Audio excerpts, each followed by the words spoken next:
લક્ષ્ય ન્યૂઝ, એક નજર, એક લક્ષ્ય. હરિયાળી લોકસભા અભિયાન અંતર્ગત સોયલા ગામે વૃક્ષારોપણ કાર્યક્રમ યોજાયો.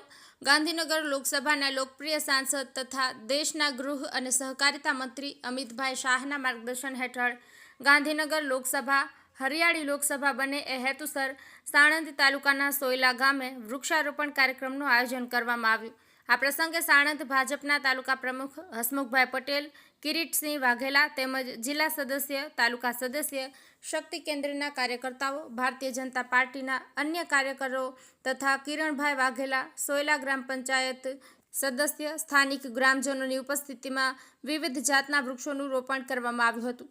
આ કાર્યક્રમ દ્વારા પર્યાવરણ પ્રત્યેની જાગૃતિ અને હરિયાળી વધારવાનો સંદેશ વ્યાપકપણે ફેલાયો હતો. ગુલાબબૌદ્ધ, સાણંદ.